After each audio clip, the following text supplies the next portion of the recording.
আছে কানে শুনি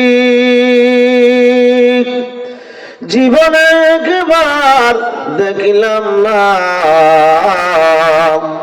নবীজিকে না দেখায়া কবরেতে নিও না আল্লাহুম্মা সাইয়্যিদিনা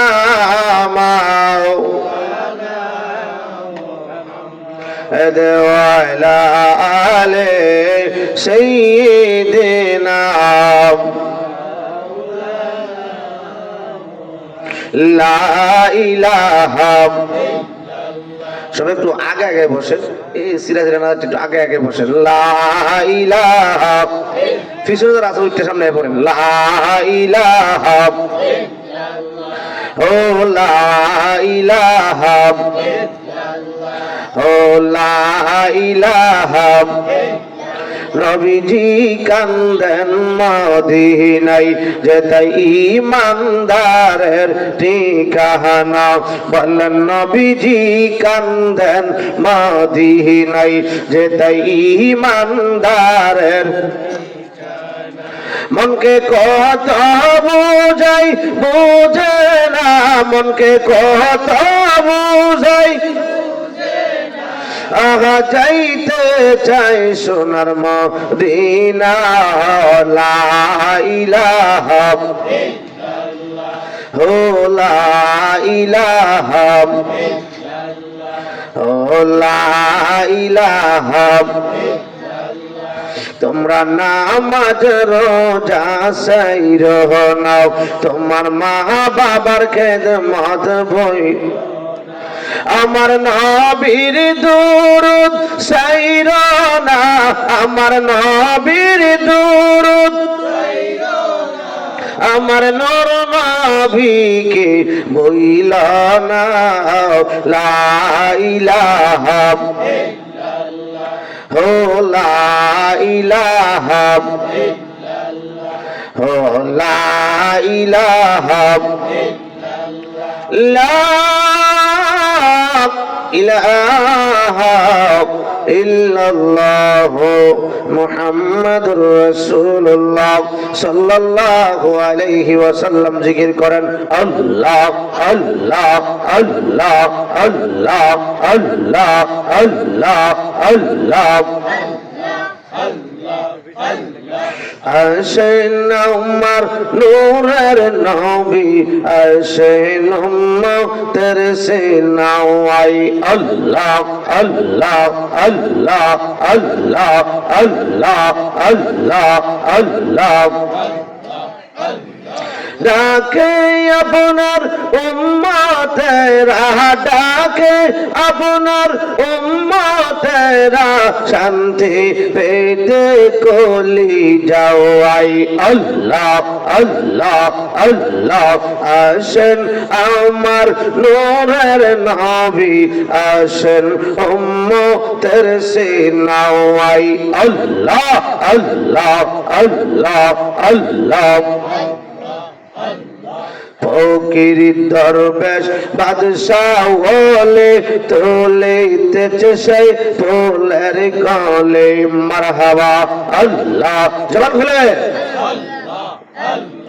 ফকির দরবেশ বাদশাহ হলে তোলেতেছে সেই ফুলের গলে কাঁদে নিয়া বিকার ঝোলি কাঁদে নিয়া বিকার ঝোলি বাসি করে গাছের তোলাওয়াই আল্লাহ আল্লাহ আসেন আমরার নূরের নবী আসেন উম্মতের সিনাওয়াই আল্লাহ আল্লাহ আল্লাহ আল্লাহ আসমান জমিন গ্রহ তারা জিন ইনসানের ফেরেশতারা আল্লাহ আল্লাহ আল্লাহ আল্লাহ আসমান জমিন গ্রহ তারা জিন ইনসানের ফেরেশতারা দিন রজনী গাইছে তারা দিন রজনী গাইছে তারা বলতো লে দিবে গোলাওয়াই আল্লাহ আল্লাহ আল্লাহ আসেন আমার নূরের নবী আসেন উম্মতের সিনাওয়াই আল্লাহ আল্লাহ আল্লাহ আল্লাহ আল্লাহ Allah, Allah, Allah, Allah, Allah, Allah, Allah.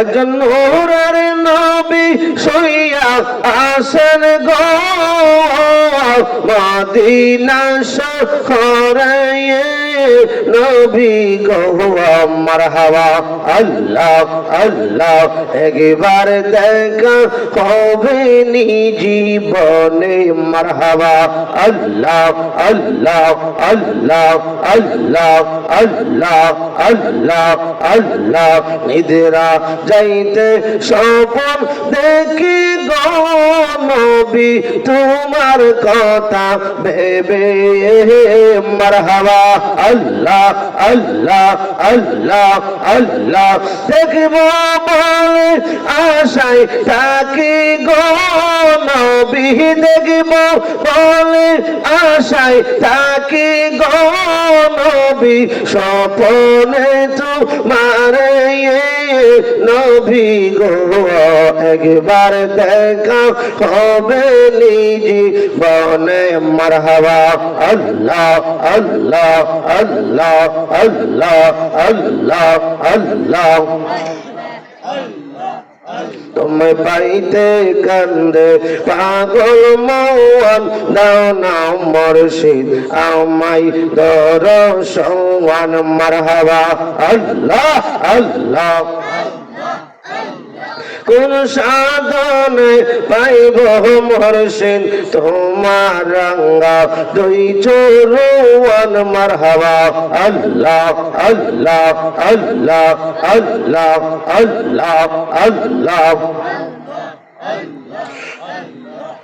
আমার বলতে আমি নাই রে তুমি মোর জীবন মারহাবা আল্লাহ আল্লাহ আমার বলতে আমি নাই রে তুমি মোর জীবন মারহাবা আল্লাহ আল্লাহ দেখা দিয়া ও গো মুর্শিদ করা জালা নিবারণ দাও না মুর্শিদ আমায় দরশন মারহাবা আল্লাহ আল্লাহ আল্লাহ আল্লাহ আল্লাহ আল্লাহ আল্লাহ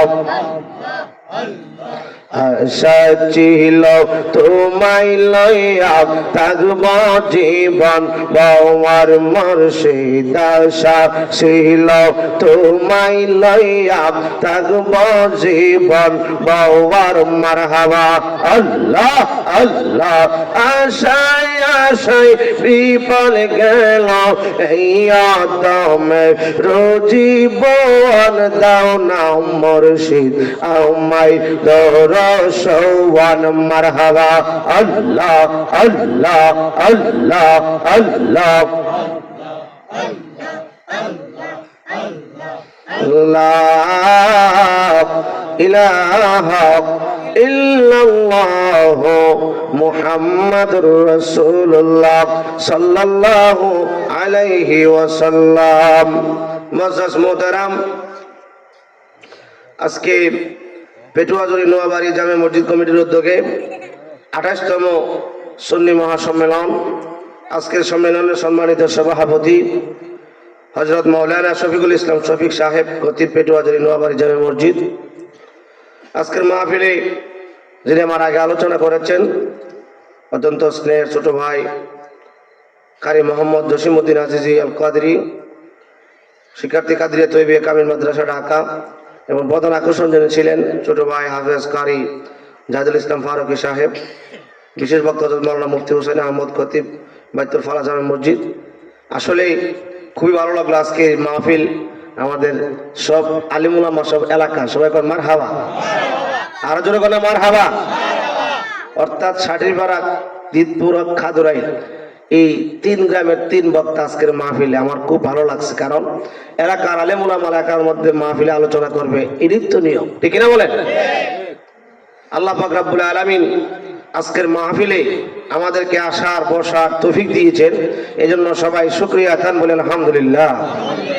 লক্ষ কোটি দরুদ ও সালাম নবীজির কদম মোবারকে, যিনি হায়াতুন নবী, জিন্দা নবী, নূরুন আলা নূর নবী, যেই নবীর সৃষ্টি না করলে আল্লাহ পাক বলেন লাউলা কালামা খলাকতুল আফলাক, আল্লাহ বলেন আমি আমার বন্ধুরে না বানাইলে কোনো কিছুই বানাইতাম।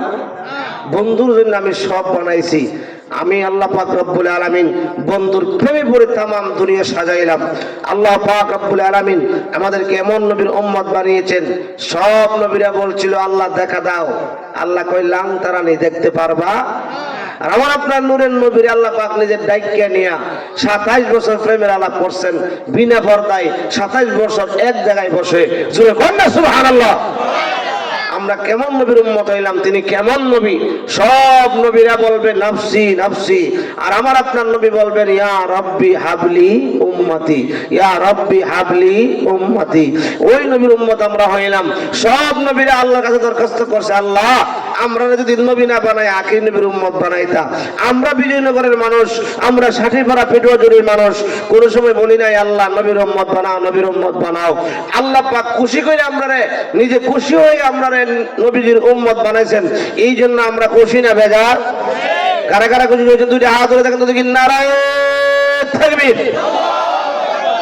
বুঝলাম না কি ইয়া রাসূলুল্লাহ, আপনারা কি এশারের পরে খানা দানা খাইছেন না? আল্লাহর দেওয়া নিয়ামত খাইছেন, আল্লাহ শুকরিয়া জানাইবেন, আল্লাহর প্রশংসা করবেন। এত আস্তে আস্তে আমি তো ভাবতেছি মনে হয় ফ্যান্ডেলে মানুষ নাই বুঝি। আমার ভাই বুঝি জসিমে বুঝি একলা একলা ওয়াজ করতেছেন না, মাশাআল্লাহ দিলে ফ্যান্ডেল ভরা। নারায়ে তাকবীর, নারায়ে রিসালাত, আহলে সুন্নাত ওয়াল জামাত, নারায়ে তাকবীর। সবাই কোন মারহাবা। বাজার ভালো কাজে হাজার বাধা, খারাপ কাজে কোনো বাধা, খারাপ কাজে কোনো কি নাই, বাধা নাই। মাশাআল্লাহ খুশি হইলাম আমার চাচা জনাব ঈদুল ফকির, সবাই কোন মারহাবা। অনেক দূর থেকে বেড়াইয়া পড়ছে, হ্যাঁ সুবহানাল্লাহ। যাক, তো যে কথাটা বলতেছিলাম, আপনার ভালো কাজে হাজার বাধা, খারাপ কাজে বাধা। ভালো কাজে ডাইকে দাওয়াত কইরা প্যান্ডেল সাজাইয়া নিচে বসার জায়গা দিয়া তাবারক দিয়া খাবার দিয়া আনা যায় না। খারাপ কাজে দাওয়াত লাগে না, হুঙ্গে হুঙ্গে জায়গা, ঠিক কিনা কোন? কারণ এটা হইল বর্তমান সময়, এ সময়ের মানুষ দুনিয়ার জন্য গুড় গুড় গুড় গুড় করে ঘুরতেছে পাগল পারা হইয়া। দুনিয়া থেকে এমনি স্বার্থ লাভ হবে।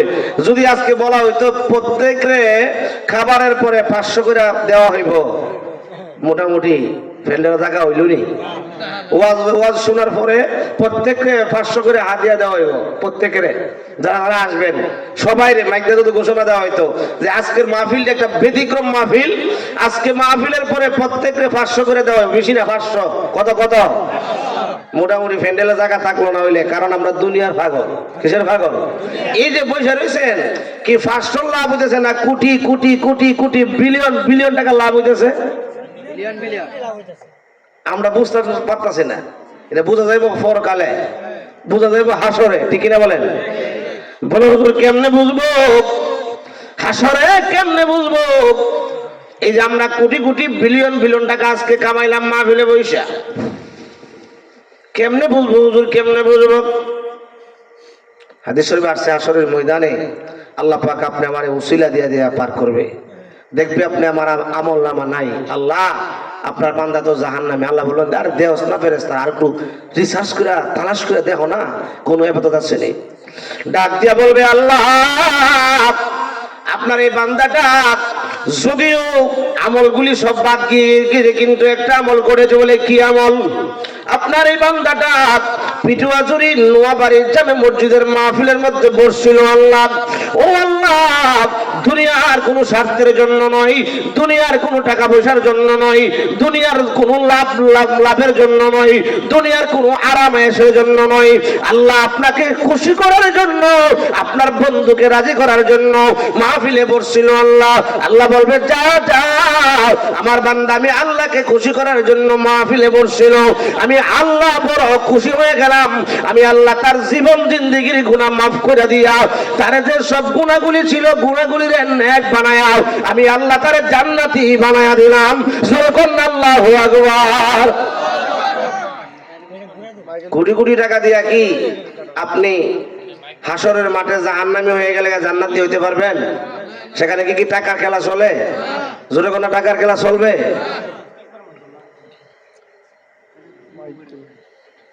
সেখানে আমলের বাহানা দিলে চলবে না, আমলের ভর দিলে চলবে। আমি বহুত আমলগার, চলবে না। আল্লাহ পাক উসিলে দিয়া বা মাফ করবেন, কিন্তু আমাদেরকে আমল করতে হবে। জোরে কন্যা সুবহানাল্লাহ, জোরে কন্যা সুবহানাল্লাহ। কি সমস্যা হইতেছে? লা ইলাহা ইল্লাল্লাহ। ও মাইকের এই স্যান্ডেলটা একটু কমাই দাও। লা ইলাহা ইল্লাল্লাহ, ও লা ইলাহা ইল্লাল্লাহ, ও লা ইলাহা ইল্লাল্লাহ, ও লা ইলাহা ইল্লাল্লাহ, ও লা ইলাহা ইল্লাল্লাহ, ও লা ইলাহা ইল্লাল্লাহ, ও লা ইলাহা ইল্লাল্লাহ। তুমি আদম হাওয়া বানাইলাও, আল্লাহ এই দুনিয়ায় পাঠাই। 340 বছর কাদার পরে দোয়া কবুল নূর নবীজির ওসিলায়। লা ইলাহা ইল্লাল্লাহ, ও লা ইলাহা ইল্লাল্লাহ, লা ইলাহা ইল্লাল্লাহ মুহাম্মাদুর রাসূলুল্লাহ সাল্লাল্লাহু আলাইহি ওয়াসাল্লাম। এ আমার বন্ধুরা, বাবারা, তাহলে আমরা যেখানে আপনার ঘুম নষ্ট করে সময়টা দিলাম, যদি ওইটার লাভটা দুনিয়ার মধ্যে দেখতেছি না, লাভটা পাইবো পরকালে। কোথায় পাবো? কোথায় পাবো? এ আমার বন্ধুরা, বাবারা গো, এখনো যারা বাড়ি ঘরের মধ্যে রয়েছেন, এমন হতে পারে এই পেটুয়াজুরির নোয়াবাড়ির জামে মসজিদের মাহফিলটা কারো জন্য জীবনের শেষ মাহফিল হইতে পারে, পারে কি পারে না? যদি জীবনের শেষ মাহফিল হয়ে যায়, জীবনের শেষ মাহফিল মনে করিয়া, জীবনের শেষ মোনাজাত, আজকের মোনাজাতটারে মনে করিয়া এখনো যারা বাড়ি ঘরে রয়েছেন, অনুরোধ করব এই মাহফিলের মধ্যে এসে বসেন। এই মাহফিলটা যদি জীবনের শেষ মাহফিল হয়ে যায়, এমন হতে পারে এই মাহফিলকে জরিয়া বানায়া আল্লাহ পাক আপনি আমার জীবনের গুনাহ মাফ করে দিতে পারে। জোরে কন্যা আল্লাহু আকবার। বলছিলাম আপনার আমল দিয়ে পার হওয়ার মতো না। এক বান্দা বড় আবেদ, বহুত ইবাদত বন্দি করেছে। আল্লাহ বলছেন ফেরেশতাদের মাধ্যমে, আমার বান্দারে জিগাও আমার রহমতে যাবে নাকি তার ইবাদতে যাবে? বান্দা কই আমার ইবাদত তো বহুত ইবাদত করেছে, আমার জীবনে আমার কোনো গুনাহ নাই, আমি ইবাদত দিয়ে যাব। তখন আল্লাহ পাক রব্বুল আলামিন এমন একটা সিচুয়েশন তার মধ্যে অবস্থান করছে, এমন পানির পিপাসা লাগছে, পানি দাও পানি দাও বলে চিৎকার করতেছে। জোরে কোন আল্লাহু আকবার। ফেরেশতা ডাক দেখো, আল্লাহ আপনার বান্দা পানির জন্য চিৎকার করতেছে। আল্লাহ ডাক দেখো, ওই পানি নিয়ে যাও, তবে বলবা পানি খাইতে হলে শর্ত আছে। জোরে কোন সুবহানাল্লাহ। এক পেয়ালা পানি নিয়ে ফেরেশতার সামনে দিয়ে দেয়, কো পানি দাও পানি দাও। কো পানি খাইতে হলে শর্ত আছে। বলে কি শর্ত? যদি তুমি এক পেয়ালা পানি খাইবাও, তুমি দুনিয়ার মধ্যে যে ইবাদত বন্দি করছো সবগুলা তুমি আমারে দিয়া দিতে হইব। জোরে কোন সুবহানাল্লাহ। সব ইবাদত বন্দিকে আমারে দিতে হবে। পানির পিপাসা আর মানে সহ্য করার মতো না। এবার বলতেছে সব ইবাদত বন্দেগী দিয়াই আমি পানি খাবো। এক গ্লাস পানি খাইলেন, জীবনের সব ইবাদত বন্দেগী আমল দিয়া দিলেন। আল্লাহ ডাক দিয়ে কই ফেরেশতা রে, এবার বলো আমার বান্দারে, আমার বান্দা কি আমার আল্লাহর রহমতে যাবে জান্নাতে নাকি তার আমল দিয়া যাবে? এবার বান্দা ডাক দিয়ে কই আমার তো আর কোনো আমলই নাই, আমি আল্লাহর রহমতে জান্নাতে যেতে চাই। জোরে করেন আল্লাহু আকবার। এই আমার বন্ধুরা বাবারা, এই হাসরের মাঠ বড় ভয়ানক মাঠ। ওই হাসরের মাঠে মাথার অর্ধ সূর্য থাকবে, তামার জমিন হবে, তামার জমিন হবে। সাহাবায়ে কেরাম আমার নবীর জিজ্ঞেস করলো, ইয়া রাসূলুল্লাহ, জমিনটা লোহার না হইয়া তামার কেন হবে? আমার নবী ডাক দিয়ে কই সাহাবীরা রে, তামার হবে এই জন্য, লোহার এক দিক দিয়ে আগুন ধরাইলে আরেক দিক দিয়ে স্পর্শ করা যায়, ধরা যায়। এই যে তামা, এক দিক দিয়ে আগুন লাগাইলে আরেক দিক দিয়ে ধরা যায় না, এই জন্য জমিনটা হবে তামা। সবাই বলবে নাফসি নাফসি নাফসি নাফসি। ওই হাসরের মাঠে 7 শ্রেণীর লোক আপনার আরশে আজিমের নিচে জায়গা পাবে। এই 7 শ্রেণীর লোক আরশে আজিমের নিচে জায়গা পাইবে। যে হাসরের মাঠে আরশে আজিমের নিচটা হবে আপনার এসিওয়ালা ঘরের মতন। জোরে করেন আল্লাহু আকবার। চৈত্র মাসের কঠিন গরম, পুরা গ্রামে গরম, এক দুইটা রুমের মধ্যে এসি আছে মনে করেন, এরা খুব এসির মধ্যে আরামে না। একটা উদাহরণ দিলাম। আরে হাসরের মাঠে তো আর সাজাবে নিশ্চয়, এটা তো কত আরাম যে এটা বলার মতন শেষ করে যাবে, যে কোনো উদাহরণ দেওয়া যাবে? একটু সিম্পলি ভাবে বললাম আপনার, এটা এসিওয়ালা আরাম আর আরাম। ওই জায়গার মধ্যে থাকবে 7 শ্রেণীর লোক। কই শ্রেণীর লোক? কই শ্রেণীর লোক? এ মাহর বন্ধুরা বাবারা,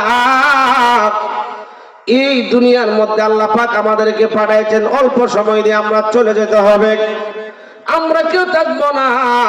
কিন্তু আমরা যদি ভালো কাজ করে যেতে পারি তাহলে আমরা জান্নাতি, আর যদি ভালো কাজ না করি তাহলে আমরা জাহান্নামী। জান্নাতি আর জাহান্নামী কি সমান? জোরে বলেন না সমান? ইন্নাল্লাযীনা ফাতানুল মুমিনিনা ওয়াল মুমিনাত সুম্মা লাম ইয়াতুবু ফালাহুম আযাবু জাহান্নামা ওয়া লাহুম আযাবুল হারিক।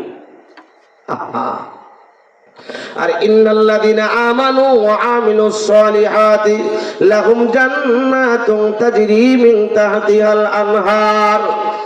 যারা ইন্নাল্লাযীনা আমানু ঈমান আনার পরে আমিলুস সলিহাত নেক কাজ করবে, ইন্নাল্লাযীনা আমানু ওয়া আমিলুস সলিহাত লাহুম জান্নাত, তাদের জন্য রয়েছে জান্নাত। জোরে বলেন সুবহানাল্লাহ। ঈমান আনার পরে যারা নেক কাজ করবে তাদের জন্য কি রয়েছে? জান্নাত। লাহুম জান্নাতুন তাজরি মিন তাহতিহাল আনহার। আল্লাহ কয় জান্নাতটা কেমন? জান্নাতটার নিচ দিয়া নহর প্রবাহিত, আর উপরে হইল জান্নাত, নিচে দিয়া হইল নহর। জোরে বলেন সুবহানাল্লাহ। এই জান্নাতের মধ্যে আবাদুল আবাদ থাকবে। জান্নাতের মধ্যে আপনার কোনো দিন আপনার কোনো কিছুর কমতি নাই।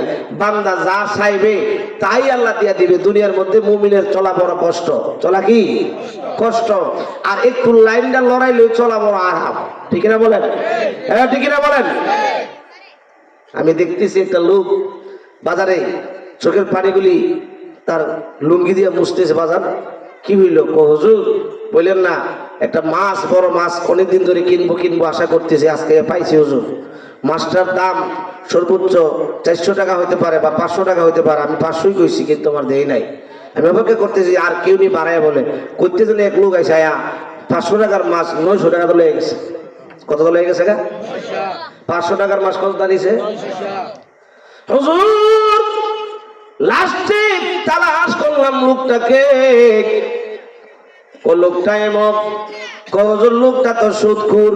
লোকটা কি সুদখোর? একটা এত হিসাব নাই, কষ্ট করে আসে নাই, কষ্ট করে টাকা কামায় নাই। হুজুর গো, আমি রিস্কার ড্রাইভার, আমি রিস্কা চালায়া খাই। হুজুর আমি রিস্কার ড্রাইভার, আমি 500 থেকে বাড়তে পারে নাই, কিন্তু ওই বেটা টাই সুট ফুট লাগায়া 500 টাকার মাল 900 টাকা দাঁড়িয়ে গেছে। হুজুর আমাদের গরিবদের বুঝি এই অবস্থা।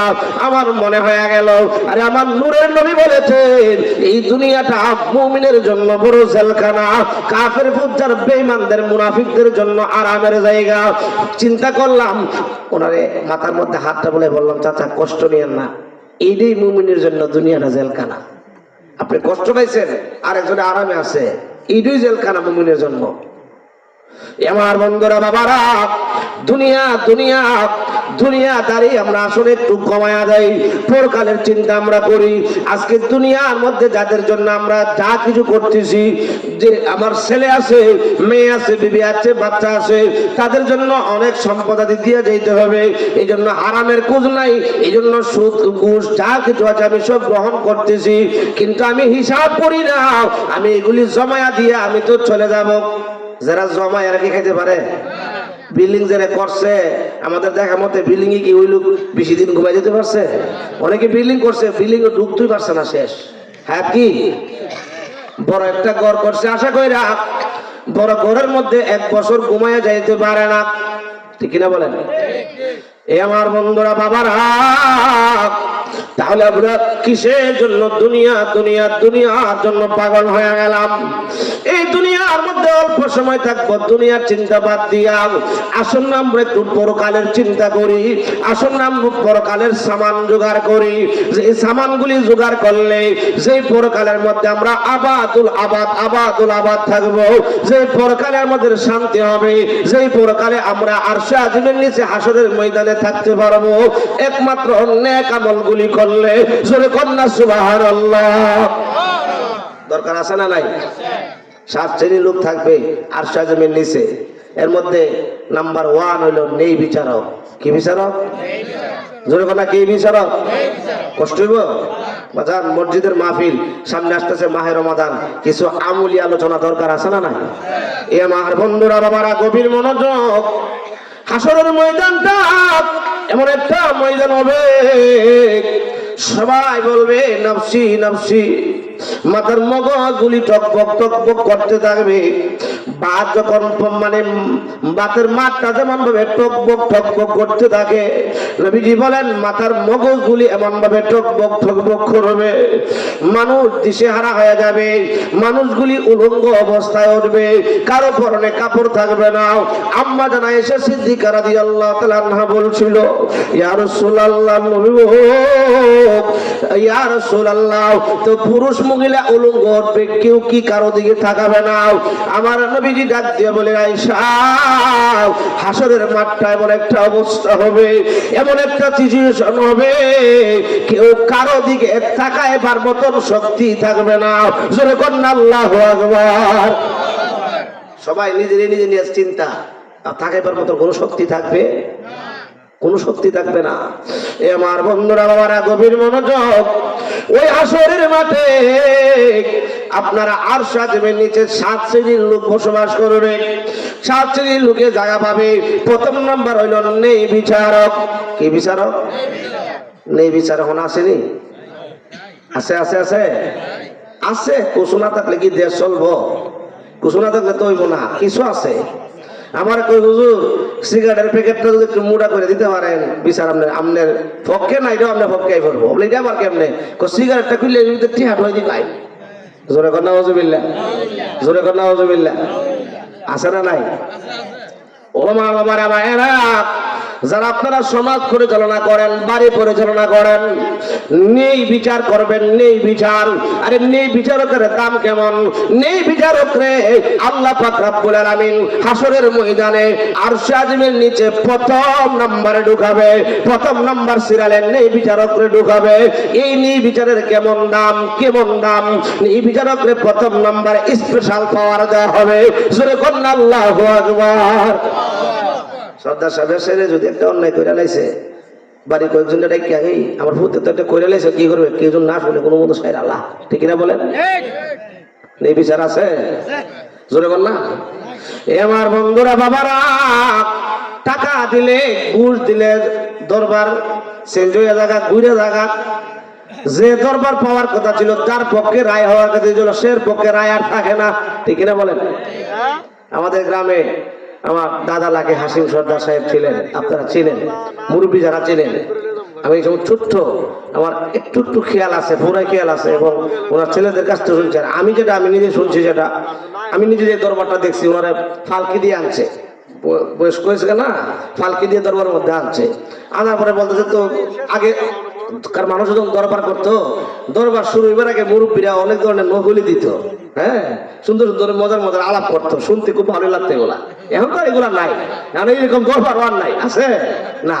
তো আপনার উনি আসছে একটু লেট করে আসছে আর কি, উনি অসুস্থ মানুষ। আসার পরে তো মোটামুটি সব সর্দাররা কথাবার্তা বলতেছে। তো এক পর্যায়ে উনি বলছেন কি বিচার আপনারা করবেন। এই মুখে তো কালকে আমার ভাই 5,000 টাকা লয়ে গেছে, তখনকার 5,000 টাকা মোটামুটি অনেক দাম। আফগানি ক্ষেত্রে ঐক্যর বন্ধ, আমাদের খোলা বন্ধ। 5,000 টাকা লয়ে গেছে, আমি হের পক্ষে রায় দিতাম। আপনারা বুঝেন দরবারটা কেমনে কি করবেন করেন। ওই শেষ নেই 5,000 টাকা দেবে লয়ে গেছে, এই ব্যক্তি কি নেই না অন্যায়, অন্যায়টা নেই করবে তো দিয়ে দিন সরকারে, কারণ বড় সরকারে যে রায় দিব এই রায় ওই তো কইছে আমি আজকে রায় দিতাম না, রায় আপনার ওই দিন শেষ নিবি স্যার। বন্ধুরা রে আমার, আল্লাহ পাক জান্নাত নসিব করুক, দোয়া করি তাদের জন্য ওনাদের জন্য। বাজান দুনিয়াতে কয়দিন থাকবেন আপনি, আপনি থাকবেন না। কিন্তু আপনি যদি ওই রকমের হন, আপনি যদি ঘুষ নিয়ান ও অন্যায়টারে অন্যায় বানান, অন্যায়টারে ন্যায় বানান, তাহলে দুনিয়ার মানুষ আপনি মারা যাওয়ার পরে আপনারে খারাপ বলবে, খারাপ তো বলবেই বলবে। আর হাসরের ময়দানে আপনার অবস্থা খুব ভয়ানক হয়ে যাবে, খুব খারাপ হয়ে যাবে। আরশে আজিমের নিচে ডুববার মতন ক্ষমতা পাইবেন না। যারা নেই বিচার করে তারাই আরশে আজিমের নিচে ডুববে। জোরে করেন আল্লাহু আকবার। নেই বিচারটা কেমনে করবেন? হযরত ওমর রাদিয়াল্লাহু তাআলা ওনার ছেলে সহ কাফেলা পাঠাইছে, তখন আপনার মদ পান করা হারাম। মদ পান করা কি হারাম, আয়াত নাজিল হয়ে গেছে, হ্যাঁ, মদ হারাম। এবার ওনার ছেলে সেখানে যায়, যে কোনো চক্রে পড়া, মানুষ তো শয়তানের চক্রে পড়ে ভুল করে, বন্ধু বান্ধবের মহলে পড়া মদ পান করছে, এটা প্রকাশ হয়ে গেল, সাক্ষী বের হয়ে গেল, এখন বিচার করবে। কাজী সাহেবে কই, যিনি বিচার করে উনি কাজী সাহেব। তো কাজী সাহেবে কই হযরত উমরের ছেলে, যিনিও বর্তমানে অর্ধ পৃথিবী শাসন করে, যেই উমর এক রাস্তা দিয়ে হাইটে গেলে শয়তান 40 দিনই রাস্তাতে যায় না, ওনার সন্তানকে যদি সঠিক বিচারটা করি, 80টা বেতরাকা দিয়ে যদি উনি মরণ হয়ে জায়গা, তাহলে কি উমর আমার ছাড়বো? বন্ধুরা রে আমার, এই কথা মনে করিয়া উনি হযরত উমর রাদিয়াল্লাহু আনহু ছেলে আবু শাহমা রাদিয়াল্লাহু তাআলা কে আপনার আস্তে আস্তে করে কয়েকটা পারে দিয়া ছেড়ে দিলেন। সংবাদ উমরের কাছে পৌঁছে গেল, উমর রাদিয়াল্লাহু তাআলা সংবাদ পেয়ে গেলেন, উমর রাদিয়াল্লাহু তাআলা সংবাদ পেয়ে গেলেন। আরে তারা তো বাজান এমনি দামি হয় নাই, কেমনে দামি হইছে শুনেন। এত সহজে আমার নবীর পাশে জায়গা পাই না রে বাজান। হযরত উমর রাদিয়াল্লাহু তাআলা সাইয়েদনা আবু বকর সিদ্দিক রাদিয়াল্লাহু তাআলা আমার নবীর পাশে যারা মদিনা গেছেন তারা বলতে পারবেন, আমার নবীর রওজা মুবারকের পরে দুইজনের রওজা মুবারক একসাথে। জোরে করেন আল্লাহু আকবার। কাফেলা মদিনা নিয়ে আসলেন। কাজী সাহেব, আমার ছেলে অন্যায় করছে, আমার ছেলের বিচারটা আপনি সঠিকভাবে করলেন না। আমি খলিফা বলে কি আমার ছেলেরে আপনি কোরআন সুন্নাহ মতো বিচার করবেন না, ছেড়ে দিবেন? এরকম কথা হইল? ও কাজী সাহেব, মদিনা জমিনে ডুল পিড়াইয়া দেন। আগামী কালকে জুমার দিন, জুমার নামাজের পরে আমার সন্তানের বিচার হবে। জোরে কন্যা সুবহানাল্লাহ। তখন বাদশাহ, তখন দেশের রাজা, রাজার ছেলের বিচার হইব, সবার সামনে ডুল ফিরাই দিছে। আল্লাহু আকবার, আল্লাহু আকবার। জোরে কন্যা সুবহানাল্লাহ। আজকে যদি রাজার ছেলে না সাইমসার যদি একটা ভুল করে, কেউ না কোনো বিচার নাই, ঠিক কিনা বলে? সাইমসা এটা যদি আপনার নেতাগিরি করে, এমপি সাহেব মনে করে, এই ওসি সাহেব মনে করেন চুরি করার কারণে বা খারাপ কাজ করার কারণে ধরে নিয়েছে, ফোন থেকে ওসি সাহেব কারে দর্শ জানো, একটা ঠেলা দিব, বান্দরবন ফাড়াই দেবো, ঠিক কিনা বলেন? হ্যাঁ ঠিক কিনা বলেন? আর হয়তো তোমরা নিজের ছেলে অন্যায় করছে, উনি হলো খলিফা, উনি হলো বাদশাহ, ডেকে আনছে। জুমা নামাজ হয়ে গেল। জুমা নামাজের পর মসজিদে নববীর পিলারের সঙ্গে ওনার সন্তানকে বাঁধলেন। বাঁধার পরে বলতেছে, এ কাজী সাহেব, আপনি বিচার করেন, আপনি কি রায় জানেন? আমার সন্তান অন্যায় করেছে, 80টা বেত্রাঘাত করবেন, 80টা বেত্রাঘাত করবেন, 80টা বেত্রাঘাত আপনাকে করতে হবে। কাজী সাহেব হাতের মধ্যে বেত নেওয়ার পরে হাত কাঁপতেছে, আস্তে আস্তে বাড়ি দিলেন। কই আপনার বাড়ি ঘোরা তো হয় নাই, আপনার বেত্রাঘাত ঘোরা তো হয় নাই, দেন চাবুকটা আমার হাতে দেন। হযরত ওমর রাদিয়াল্লাহু তাআলা চাবুকটা হাতের মধ্যে নিলেন। কোন কোন বর্ণনায় আছে 60টা বেত্রাঘাত চাবুক দিয়া করার পরে 60টা আঘাত করার পরে ওনার সন্তান দুনিয়া থেকে বিদায় হয়ে গেছে। এরপরে কবরের মধ্যে দিয়া বাকি 20টা বেত্রাঘাত কবরের উপরে দিয়া বলছিল, আল্লাহ ও আল্লাহ, আপনি যদি হাসরের ময়দানে আমাকে বলেন ওমর তুমি তো নেই বিচারক ছিলে, তুমি কেমন নেই বিচার করেছো? ও আল্লাহ, আমি আপনার দরবারে বলবো আমি ওমর আমার সন্তানকে কোরআন সুন্নাহর বিচার বহির্ভূত কোনো কাজ করে নাই, কোরআন সুন্নাহ মতো বিচার আমার সন্তানকেও আমি করেছি। জোরে বলেন আল্লাহু আকবার। অনেক বর্ণনায় আছে 80টা বেত্রাঘাত দেওয়ার পরে কিছুদিন পরে উনি দুনিয়া থেকে বিদায় হয়ে গেছেন। জোরে কন্যা সুবহানাল্লাহ। নিজের সন্তান, উনি তো খলিফা, বিচার না করলে কি কেউ কিছু করলে পারে? কিন্তু আল্লাহ পাক তো ধরবে। ও আমার বাবারা ভাইয়ারা, আমরা কিন্তু প্রত্যেকেই যার যার ফ্যামিলিতে এক একজন বিচারক আছে, আছে না নাই?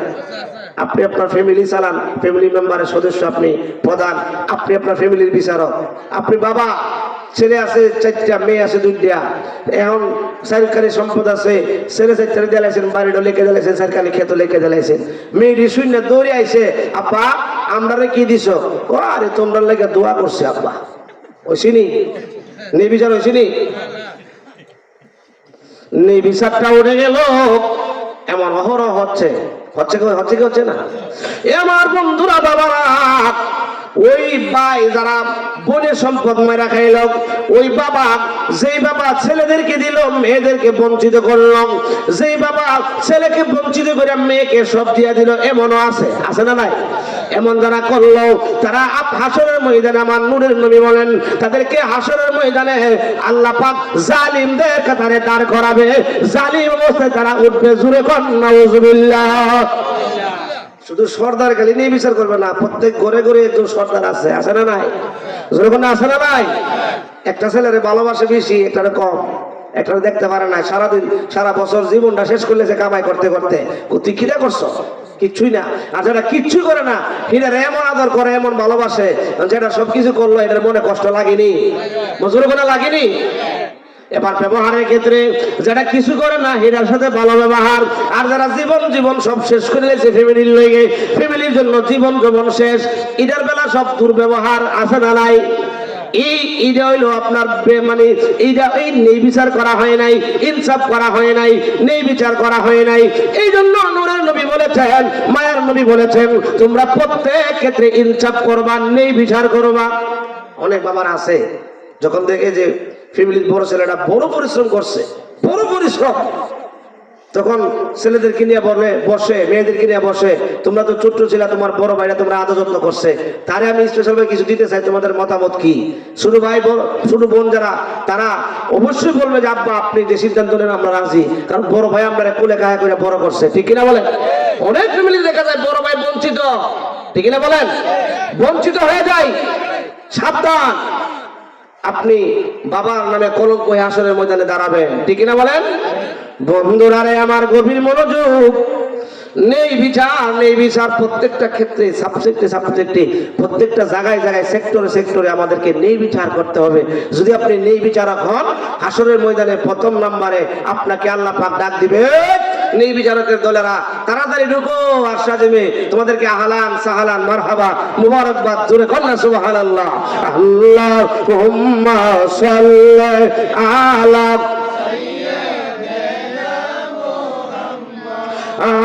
আল্লাহুম্মা সাল্লি আলা সাইয়্যিদিনা মুহাম্মদ নাবিয়ানা মাওলানা মুহাম্মদ। আল্লাহুম্মা সাল্লি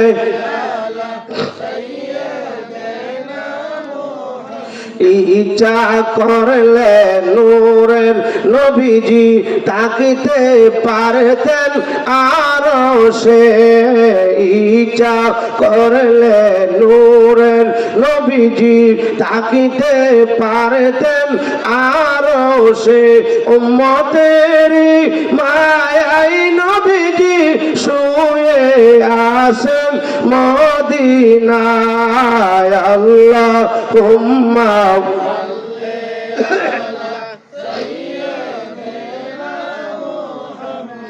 বন্ধুরা রে আমার, কুরাইশ বংশের এক মহিলা চুরি করেছে। চুরি করলে কোরআনের আইন হইল আসসারিকু ওয়াসসারিকাতু ফাকতাউ আইদিয়াহুমা, তার হাত কেটে দাও। প্রথমবার চুরি করে ধরা খাইছে কবজি পর্যন্ত, এরপরে কনুই পর্যন্ত, এরপরে এই হাতের কবজি পর্যন্ত, কনুই পর্যন্ত। এটা আরব আমিরাতে এই আইন আছে, আছে না নাই? যখন আছে না নাই? সবার সামনে মাঠে নিয়ে টেলা, ঠিক না বলেন? কিন্তু আমাদের দেশে আইন নাই। তবে যে কথাটা বলতেছিলাম, কুরাইশ বংশের মহিলা চুরি করছে। কিছুক্ষণ পরে নবীজি মসজিদের নবীর মধ্যে উঠে বিচার কার্য শুরু করবে। সাহাবীরা কই কুরাইশ বংশের মহিলা চুরি করছে, নবীর বংশের মহিলার হাতটা কাটলে এটা নবীজির বংশের একটা মান সম্মান আছে না? আসো না আমরা নবীর কাছে যাই বলি, বিচারটা একটু হালকা করে করে। সুবহানাল্লাহ। সাহাবীরা কই কে যায় বলবে, কার এত বড় সাহস যায় এই কথা বলবে? কেউ যায় না। লাস্টে সবাই মিলে একজনকে পাঠাইলেন, যা বলতেছি ইয়া রাসূলুল্লাহ, ইয়া হাবিবাল্লাহ, নবী গো, কিছুক্ষণ পরে বিচার কার্য শুরু হয়ে যাবে। মসজিদে নববীর মধ্যে প্রথম নম্বর লিস্টে যেই মহিলার নাম, এই মহিলা তো কুরাইশ বংশের মহিলা, চুরি করেছে, তার হাত কাটা হবে। ইয়া রাসূলুল্লাহ, বিচারটাকে একটু হালকা করা যায় না? আমার নূরের নবী কিছুই বলে নাই। মসজিদে নবীর মধ্যে আমার নূরের নবীজি এবার বক্তব্য দেওয়া শুরু করলেন। এক পর্যায়ে আমার নবীজি বলতেছেন, ও সাহাবীরা, তোমাদের এত স্পর্ধা খেয়ে দিল, এত সাহস তোমরা কোথায় থেকে পাইলা? কুরাইশ বংশের মহিলা বলে, আমি নবীজি বিচারটা হালকা করব, কোরআন সুন্নাহ মোতাবেক বিচার করতে পারো না, তোমরা কেমনে ভাবলা? সাহাবীরা, কুরাইশ বংশের মহিলা কেন? এটা আমার কলিজা টুকরা, আমার মেয়ে ফাতেমা যদি হইতো, আমি কাজী সাহেবকে বলতাম যে তলোয়ারটা আমার হাতে দাও। আমার মেয়ে ফাতেমা হলো, আমি নিজের হাতে তার কবজি পর্যন্ত কর্তন করে দিতাম। জোরে বলুন আল্লাহু আকবার। এই জন্য নেই বিচারক, চিন্তা করলে বর্তমান সময়ে খুবই কম। আমরা সেদিকে একটু সোচ্চার হই, কারণ নেই বিচারক যদি নেই বিচার যদি সমাজে থাকে, সমাজের কোনো মানুষ নির্যাতিত হবে না, সমাজের কোনো মানুষ আপনার খারাপের দিকে যাবে না। অনেক সময় দেখবেন সমাজ থেকে সঠিক বিচার না পায় লোকটা খারাপ হয়ে যায়, ঠিক না বলেন? সঠিক বিচার না পাওয়ার কারণে ভালো লোকটা খারাপ হয়ে যায়। বলি সমাজে যখন দামই পেলাম না, যা খারাপ হয়ে যায়, ঠিক না বলেন? আমার বন্ধুরা বাবারা, গভীর মনোযোগ। এই প্রথম নাম্বার হইল নেই বিচারক। শুধু নেই বিচারক নিয়ে কথা বলতে গেলে অনেক সময় বলা যাবে। এরপরে দ্বিতীয় নাম্বার হইল ওই ব্যক্তিটা, যে ব্যক্তিটার মনটা মসজিদের সাথে লাগে থাকে। সুবহানাল্লাহ। মনটা মসজিদে লেগে থাকে মানে কি? ফজর নামাজটা ইমাম সাহেবের সাথে পড়ছে, জোহরটা নিয়ে পড়তে পারবো, আসরটা নিয়ে পড়তে পারবো, মাগরিবটা নিয়ে পড়তে পারবো, এশাটা নিয়ে পড়তে পারবো, অর্থাৎ 5 ওয়াক্ত জামাতের লেগে তার মনটা পাগল হয়ে যায়। জোরে কন্যা সুবহানাল্লাহ। এমন কিছু লোক আছে না নাই? আমার যুবক ভাইয়েরা, ও আমার পর্দানশীল মা বোনেরা, ও আমার বাবা ভাইয়েরা, আপনাদেরকে বলবো 5 ওয়াক্ত নামাজ রেগুলারলি ভাবে করেন। পুরো যারা আছেন মসজিদের মধ্যে এসে 5 ওয়াক্ত নামাজ রেগুলারলি ভাবে পড়েন। 5 ওয়াক্ত নামাজ আপনার ইমাম সাহেবের পিছনে পড়েন, 5 ওয়াক্ত নামাজ জামাতের সহিত পড়েন। যদি 5 ওয়াক্ত নামাজ আপনি পড়তে পারেন, নামাজের জন্য আপনার মন কান্দে, প্রাণ কান্দে। 1 ওয়াক্ত নামাজ কাজা হয়ে গেলে আপনার চোখ দিয়ে পানি আসে। ওই লোকটা আপনাকে আল্লাহ পাক রব্বুল আলামিন হাসরের ময়দানে 2য় নম্বরের সিরালে আপনার রাইখা আরশ আজিমের নিচে ঢুকাবে। জোরে বলুন আল্লাহু আকবার। নামাজ, এই মাসটা শাবানের মাস, নবীজি এই মাসের মধ্যে বেশি বেশি নামাজ পড়ছেন, এক্সট্রা নফল নামাজ পড়ছেন। আমার নবীজি বেশি বেশি মাসে রোজা রাখছেন, কারণ সামনে আসতেছে রমাদান, যাতে করে মায়ের রমজানের সবগুলি রোজা নবী রাখতে পারে, কোনো অসুবিধা না হয়। আর এই মাসে নবীজি বেশি বেশি নামাজ পড়ছেন। আমি অনুরোধ করবো, অনেকে আমরা যারা আছে সারা বছর নামাজ পড়ি নাই, পিছনের গুনার জন্য আজকে আমরা তওবা করি। শাবান মাস চলে আসতে সামনে আমাদের রমাদান, আজকে থেকে তওবা করি, আমরা 5 ওয়াক্ত নামাজি হয়ে যাই। দুনিয়ায় কাল লাগে করতেছি। আপনি মনে করতেছেন আপনি যে ব্যবসাটা বসেন, আপনি না থাকলে ব্যবসাটা চলবে না? না, চলবে। আপনি নাই, আপনার ভাই বসবে, আপনার ভাতিজা বসবে, আপনার ছেলে বসবে। আপনি যে খাটটার মধ্যে ঘুমান, আরেকজন ঠিকই ঘুমাবে, আপনার ফ্যামিলি ঠিকই চলবে, কিন্তু আপনি নাই, ঠিক না বলেন? এই জন্য আমরা দুনিয়ার টেনশনটা একটু কমাই, দুনিয়ার চিন্তাটা একটু কমাই, ফাঁকে ফাঁকে আমরা কিছু আল্লাহর ইবাদত বন্দেগী সময় মতো করি। দুনিয়ার টেনশন করবেন, কিন্তু কম, এত বেশি না। পরকালে টেনশনটা করবেন বেশি, যেখানে আমরা আবাদুল আবাদ থাকবো। আরে আমার কবরে কি হবে, আমার মরণে কি হবে, আমার হাসরে কি হবে। এই জন্য নূরের নবী বলেছেন কমপক্ষে দৈনিক আপনারা 20 বার মরণের কথা স্মরণ করবেন। যেই ব্যক্তি 20 বার মরণের কথা স্মরণ করবে, ওই ব্যক্তি নেই বিচারক হবে, ওই ব্যক্তি নামাজি হবে, ওই ব্যক্তি সুদ খাবে না, ওই ব্যক্তি ঘুষ নিবে না, ওই ব্যক্তি মিথ্যা কথা বলবে না। জোরে বলুন আল্লাহু আকবার। মরণ, নবীজি বলেন জীবন্ত উটের চামড়া টাইনা তুললে যেমন কষ্ট, এর চেয়ে হাজার হাজার গুণ কষ্ট মরণ। ঠিক কিনা বলেন? এ আমার বন্ধুরা, বাবারা, গভীর মনোযোগ। নামাজ দরকার আছে না নাই? নামাজ 5 ওয়াক্ত পড়বেন। অনুরোধ করে দিয়ে যাই, আজকে মানুষ মসজিদ আছে জায়গায় জায়গায়, মুসল্লি নাই। মসজিদ খুব সুন্দর, মুসল্লি খুব অসুন্দর। ঠিক কিনা বলেন? এই জন্য নামাজটা রেগুলারলি করেন। জীবনের সম্বল এইটা। সম্বল কি? এইটা। এরপরে 3 নাম্বার হইল একজন আরেকজনকে ভালোবাসে আল্লাহ পাকের মহব্বতে। কার মহব্বতে? কার মহব্বতে? আল্লাহর মহব্বতে একজন আরেকজনকে ভালোবাসে। আমি হুজুরে ভালোবাসি যে হুজুরের অনেক সম্পদ আছে, আমার কিছু দিয়া লাগবো, এই উদ্দেশ্যে না। হুজুরে ভালোবাসি আল্লাহ এবং আল্লাহ রাসূলের মহব্বতে। ওই লোকগুলারে আরশে আযমে নিচে আল্লাহ জায়গা দিবে। জোরে বলেন না সুবহানাল্লাহ। এরপরে আপনার ওই ব্যক্তি, যেই ব্যক্তি মনে করেন খারাপ কাজ করার জন্য সুন্দরী একটি রূপসী মহিলা, সম্ভ্রান্ত কোন পরিবারের একটা মহিলা, সুন্দরী রূপসী একটা কন্যা তার নির্জনে ডাকছে, একা ঘরে অন্ধকারে ডাকছে, সে চলে গেল, সেখানে যায় বলল যে আমার ডাকছো কিসের জন্য? আমি তোমার সাথে খারাপ কাজ করব। ওইখানে যদি যুবক বলে যে তুমি যে আমার ডেকে আল্লাহ নির্জনে গোপনে অন্ধকারে খেও নাই, তুমি সুন্দরী রূপসী একটি মহিলা, তোমার চেয়ে সুন্দরী মহিলা এই গ্রামে নাই, এলাকায় নাই। যদি ঘরের মধ্যে খেও নাই, দুনিয়ার খেও না দেখে আমার আল্লাহ তো দেখতেছে, আমি তোমার সাথে জেনা করতে পারবো? ওই অবস্থার মধ্যে যে যুবকটা ফিরে আসবে, জোরে বলেন না সুবহানাল্লাহ, ওই যুবকটারে আল্লাহ পাক হাসরের ময়দানে আরশে আযমের নিচে ঢুকাবে। জোরে বলেন না সুবহানাল্লাহ। তারপরে ওই যুবক, যে যুবকটা যুবক বয়সে বেশি ইবাদত বندگی করে, যুবক বয়সে কি ইবাদত বندگی করে। আমাদের কালচার হলো যুবক বয়সটা হলো খাওয়া দাওয়া ফুর্তি করো, দুনিয়াটা অনেক বড়, মাস্তি করো, আর দুনিয়াটা কি অনেক বড় আমরা মনে করি। যারা যুবক আমরা আছি, অনেক আমরা যুবক ভাইরা মনে করি আমরা আর কি, আমরা তো মরতাম না, বুড়ো হইলে মরতাম। ভাই, যুবক বয়সে হিসাবটা আসলে ময়দান আল্লাহ নেবে। যৌবন কালটা তুমি কোন কাজে ব্যয় করছো? যৌবন কালটা কি তুমি জুয়া খেললে কাটাইছো? যৌবন কালটা কি তুমি খেলাধুলা করে কাটাইছো? যৌবন কালটা কি তুমি নেচা দুচ্চা কাটাইছো, নাকি ইবাদত করে কাটাইছো? যারা যৌবন কালে ইবাদত করবে আল্লাহ পাক তাদেরকে আরশে আযমের নিচে জায়গা দিবে। জোরে বলেন না সুবহানাল্লাহ। দরকার আছে না নাই? এ মাহার যুবক মায়েরা, এই যৌবন কালটার বড় দাম। এই জন্য দাম, আপনি যুবক মানুষ ফজরের সময় উঠতে আপনার কষ্ট লাগবে না, কিন্তু যারা মুরব্বী, যারা বয়স্ক, এরা উঠতে কষ্ট লাগেনি? জোরে বলেন, কষ্ট লাগেনি? কিন্তু মুরব্বী উঠতে মতো চলে জায়গা, যুবক বেটা ঘুমাই থাকে। এলে গা ওই যে মরার মোবাইল টিপতে টিপতে 2টা-3টা বাজে, রাতের দিন সকাল 10টার সময় ডাক দিল, ঘুম থেকে উঠতে পারে না, পুড়িয়ে মুড়িয়ে উঠে। ঠিক না বলেন? আছে না নাই? যুবক ভাইরা জীবনটা নষ্ট করতেছে, সময়টা অযথা কাটাতেছে, কোনো লাভ নাই। এই যৌবন বয়সটা তুমি কাজে লাগাও, 5 ওয়াক্ত নামাজ পড়ো। তুমি যুবক, নামাজ পড়লে কি তোমার কেউ খারাপ বলবে নাকি ভালো বলবে? বরঞ্চ তোমার বাপ মার সম্মান বাড়বে। এই মুখের ফুলাটা 5 ওয়াক্ত নামাজ পড়ে। ঠিক না বলেন? অনেকে মনে করে আরে এখন নামাজ হলে মানে ঠিকই থাকবো। যুবক বয়স তুমি নামাজ পড়তা, যুবক বয়সে বেশি বেশি করে তাহাজ্জুদ করতেন, যুবক বয়সে বেশি বেশি করে কুরআন তেলাওয়াত করতেন, যুবক বয়সে বেশি বেশি করে নফল ইবাদত বন্দি করতেন। কারণ শরীরে শক্তি আছে, ইচ্ছে করলে রাত্রে 2টা বাজে উঠা ফজর পর্যন্ত আপনি তাহাজ্জুদ করেন, নফল করেন, কুরআন তেলাওয়াত করেন। এরপরে গ্রামের রাস্তায় রাস্তায় ফজরের ওয়াক্ত যখন শুরু হয়ে যায়, তখন আপনি ডাকতে থাকেন, মন ঘুমায় নারী নাম জপয় আল্লাহর, একদিন ঘুমাইবারে মন খবরের মা, যার মন ঘুমায় নারী।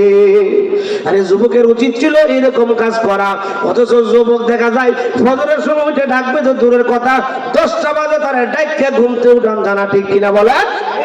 যুবক ভাইয়েরা, আপনাদের পায়ের নিচে হাত রেখে বলে দিয়ে যায়, মনে কষ্ট নিয়েন না।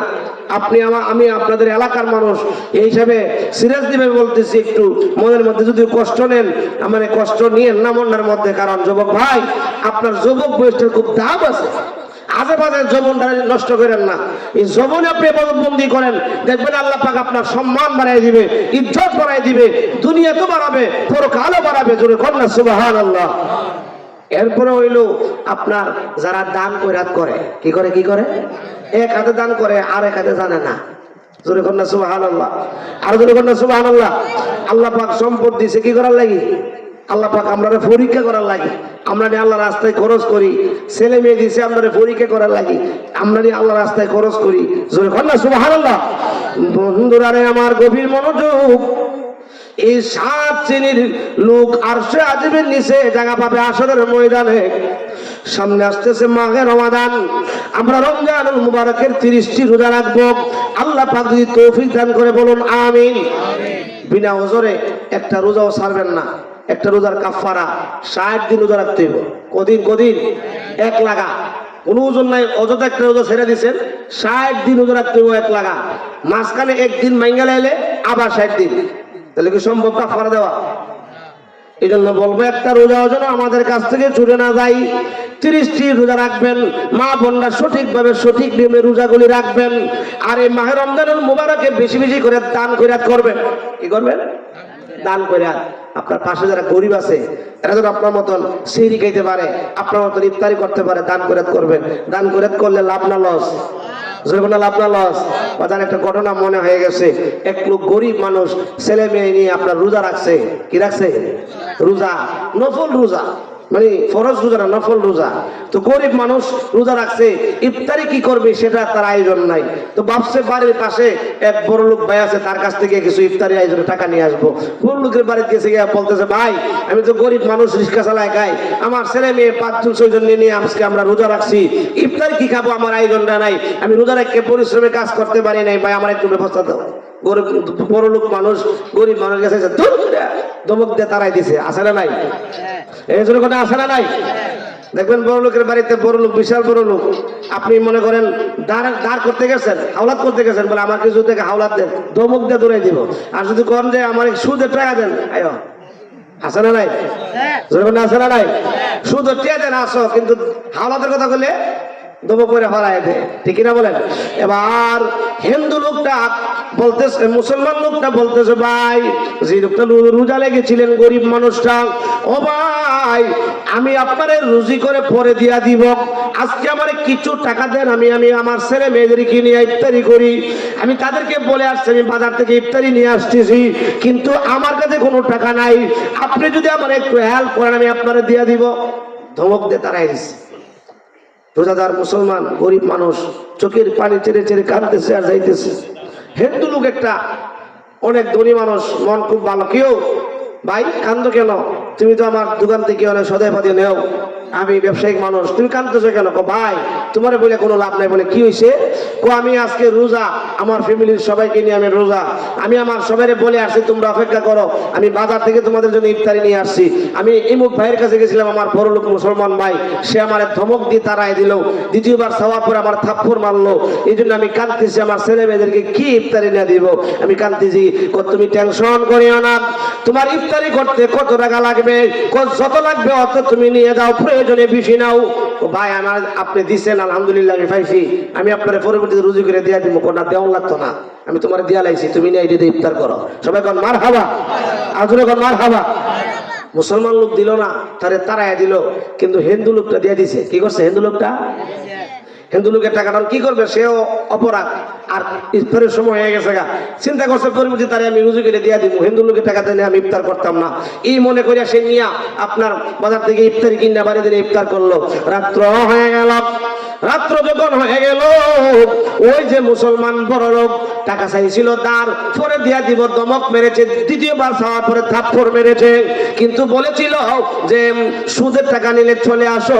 ওই লোকটা রাত্র যখন গভীর হয়ে গেল, স্বপ্নে দেখতেছে হাসরের মাঠ কায়েম হয়ে গেছে, এমন এক কঠিন অবস্থা, মাথার মগজগুলি টকবক টকবক করতেছে, কিন্তু কোনো উপায় নাই। দূরে একটা বাড়ি দেখা যায়, অনেক সুন্দর, চতুর্দিক দিয়ে বাউন্ডারি দেওয়াইল, একটা গেট করা, দৌড় মারছে ওই বাড়ির মধ্যে ঢুকবে, ঢুকলে মনে হয় সূর্যের তাপ লাগবে না, এমন একটা অবস্থা ওই বাড়িটার। যখন বাড়ির গেটে গেছে, বাড়ির গেটে যাওয়ার পরে কই এই গেট দিয়ে ঢুকতে পারবেন না। কেন? এই গেট দিয়ে তারাই ঢুকবে যারা রোজাদারদেরকে ইফতার করাই। জোরে বলুন আল্লাহু আকবার। যারা কি করে রোজাদারকে ইফতার করায় তারাই গেট দিয়ে ঢুকবে, আর সকলে ঢুকতে পারবে না। তখন হঠাৎ করে তার ঘুম ভেঙে গেল, আরে করলাম কি রে, কালকে তো রোজাদার ব্যক্তি আসলো, তারা কি ইফতার করাইলাম না, করলে তো আমি এই ঘরে ঢুকতে পারতাম, এই ওয়ালে ঢুকতে পারতাম, এখন তো আমার উপায় নাই। ঘুম ভেঙে গেছে, চিৎকার করতেছে। সকালবেলা দৌড়ে মুসলমান লোকের কাছে গেছে, ভাই আমি তো তোমার গতকালকে ইফতারের টাকা দেই নাই, তোমার কত টাকা লাগবে, তোমার কত টাকার প্রয়োজন, তুমি কার কাছ থেকে ইফতারের টাকা আনছো আমার বলো।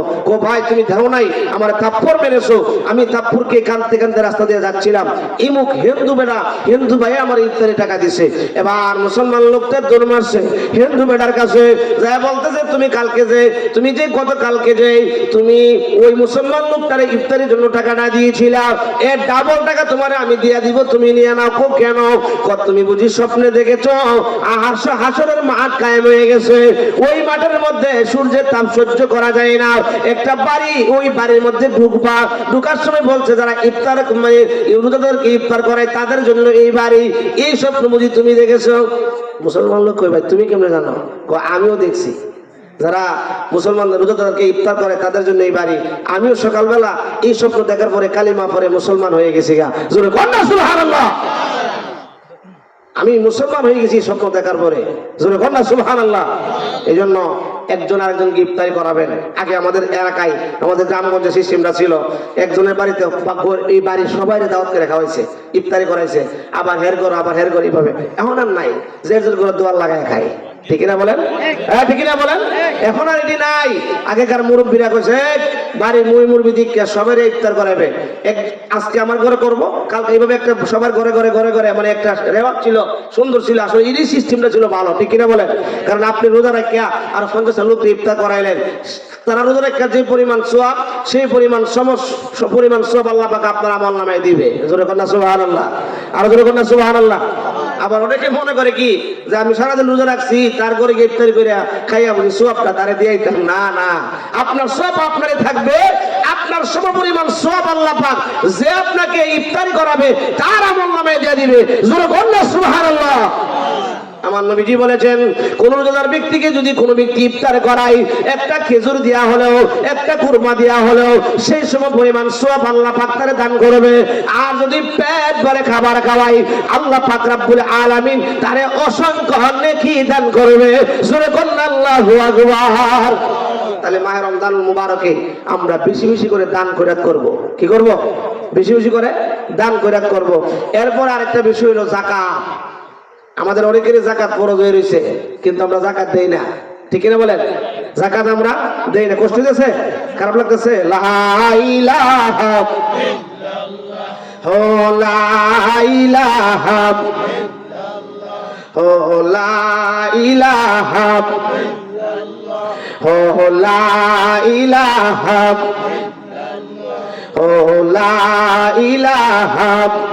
ইল্লাল্লাহ, ও লা ইলাহা আল্লাহ বদরে মদিনা আমরা কেমনে যাব যাব, দয়াল আল্লাহ দয়া করো, নসিব করো মদিনা লা ইলাহা। এই বলবা যেতেছেন গা, ও লা ইলাহা ইল্লাল্লাহ, ও লা ইলাহা ইল্লাল্লাহ, লা ইলাহা ইল্লাল্লাহ মুহাম্মাদুর রাসূলুল্লাহ সাল্লাল্লাহু আলাইহি ওয়াসাল্লাম। সবাই বল মারহাবা। আসলে আজকে যে আলোচনাটা করতেছি এটা আমাদের দরকার আছে না নাই? কারণ আমাদের খুবই দরকার। ইনশাল্লাহ আমি পরে আসতেছি আলোচনায়। তো আগে প্রাসঙ্গিক কিছু কথা বলা দরকার, যেহেতু সামনে মাহে রমাদান। আমরা অনেকেই রমজান মাসের জাকাতের হিসাবটা করি। হিসাব করে সেটা যদি দেখা গেল যে আপনার যে পরিমাণে হিসাবে আপনার টাকা আসে, 1 টাকা কম দেন, জাকাত আদায় হবে? জোরে না হবে? আপনার 1000 লাখে হইল 2500, লাখে কত? 2500। আপনি নেশাব পরিমাণ মালের মালিক যখন হইবেন, তখন আপনার 1 লাখ টাকায় আপনার 2500 টাকা। ব্যাংকে আছে আপনার 10 লাখ, জাকাত আইব 25,000। কত হাজার? 25,000-এর মধ্যে যদি জাকাত আপনি 24,000 দেন তাহলে জাকাত দেব না, পুরোটা টাকা 10 লাখ টাকা পুরোটাই হারাম হয়ে যাবো। কি দেবো? হারাম। হারাম টাকা দিয়ে খাইয়া নামাজে খারাইলে কোনো কাজ হবে না। হারাম টাকা দিয়ে কাপড় বানাইছেন, কাপড় পরে নামাজে খারাইলে নামাজ হবে কথা কর না কেন? হারাম টাকা দিয়ে এই বাজার করে ইফতারি খাইছেন, সেহরি খাইছেন, রোজার সওয়াব হবে? বন্ধুরা রে আমার, গভীর মনোযোগ। যাকাত, যাকাত, এই যাকাত দিলে আপনার সম্পদ বাড়ে। যাকাতের একটা অর্থ আছে আর জিয়াদাত, মানে বৃদ্ধি পায়। আমার নবীজি ওয়াজ করতেছেন সাহাবায়ে কেরামদেরকে নিয়ে, যখন যাকাতের আইন যখন জারি হইল, যাকাতের আয়াত যখন নাজিল হইল, ও সাহাবীরা তোমরা যাকাত দিবা। যাকাত দিলে যাকাত দাতার মাল নষ্ট হয় না, আগুনে পুড়ে না। যাকাত দাতার মাল আপনার ডাকাতি হইলে ডাকাতি করে নিতে পারে না। জোরে বলেন সুবহানাল্লাহ। পানিতে নৌকা ডুবলে যারা যাকাত দেয় এর মাল নষ্ট হয় না। এই ওয়াজ শুননা ইহুদি এক মহিলা বিশাল ধনী ছিল, হে বাড়িতে যাইয়া তার যত মাল আছে সব মাল বাই করিয়া আপনার 2.5% হারে যাকাত দিলাইছে। জোরে বলেন সুবহানাল্লাহ। তার কমন লোকেরা কয়, তুই কি মুহাম্মদের ধর্ম গ্রহণ করছ? কনা কতে তুই যাকাত দিছিস কি লাগা? তোমরা জানো না সবাই যাকে বলছো আল আমিন, সত্যবাদী, ওই নবী জীবনে কোনোদিন মিথ্যা কথা বলে নাই। ওই নবী বলছে যাকাত দিলে বলে যাকাত দাতার মাল ডাকাতে নষ্ট করতে পারে না, আগুনে পুড়ে না, পানির মধ্যে ডুববা নষ্ট হয় না। এই জন্য আমি যাকাত দিছি, কারণ মুহাম্মদ সাল্লাল্লাহু আলাইহি সাল্লাম তো মিথ্যা কথা বলে না। তিনি বলছে যাকাত দিলে যাকাত দাতার মাল নষ্ট হয় না, এটার জিম্মাদার হয়ে যায় আল্লাহ। জোরে বলেন না সুবহানাল্লাহ। যাকাত দাতার মালের জিম্মাদার কে হয়? আল্লাহ। তো এই মহিলা যাকাত দিয়ে দিছে, ইহুদি মহিলা, তার কওমের লোকের অনেক কথা বলছে।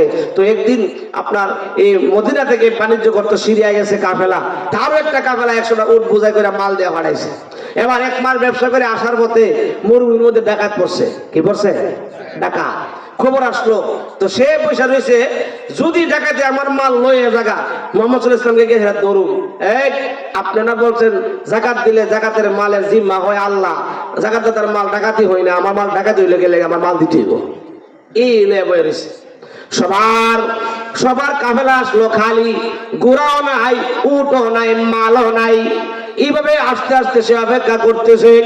অনেক সময় হয়ে গেল, বিকাল বেলা হয়ে গেল। এবার দেখা যায় তার কাফেলা 100 উট নয়, বরং আরো উট বাড়ায়া, আরো মালামাল বাড়ায়া নিয়ে আসছে তার বাড়িতে।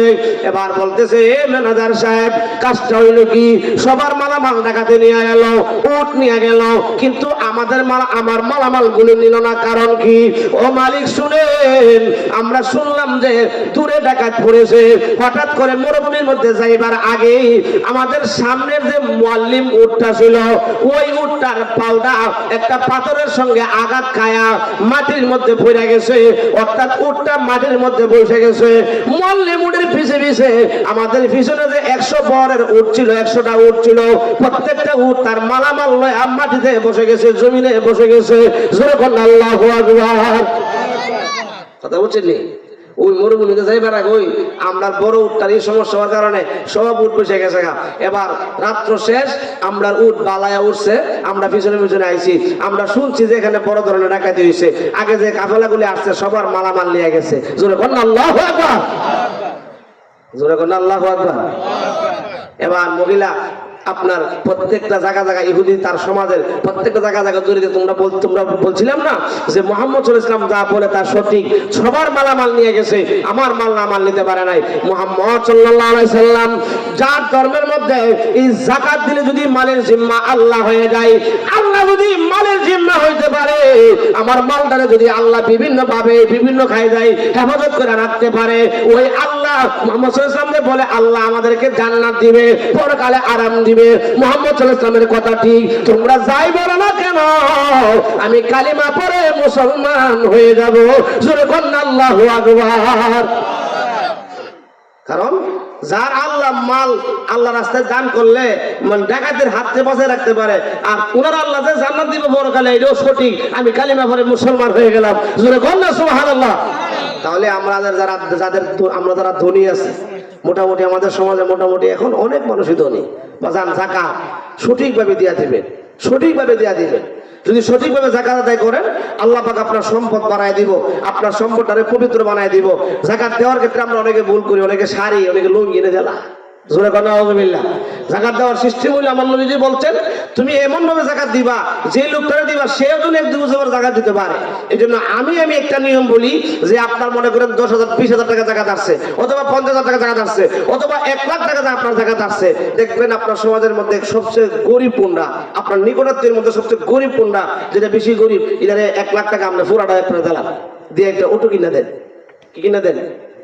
একটা অটো কিনা দেন, তাহলে একটা ফানের টং দিয়ে দেন, তাহলে একটা ছোটখাটো একটা ব্যবসা দিয়ে দেন, বা 8-10 জনের মিলে এটা দেন, দিয়ে এটা ধনী বানিয়ে দেন। জোরে কোন মারহাবা। এইভাবে যদি দেন, দেখা গেল যে মনে করেন প্রত্যেক বছর সমাজের 10 জন করে ধনী হয়ে জায়গা, লাস্টে দেখবেন আর গরিব থাকতোই না, সবাই জায়গা দিতে পারবে। ঠিক কিনা বলেন? আসলে সিস্টেমটা কিন্তু এইরকম।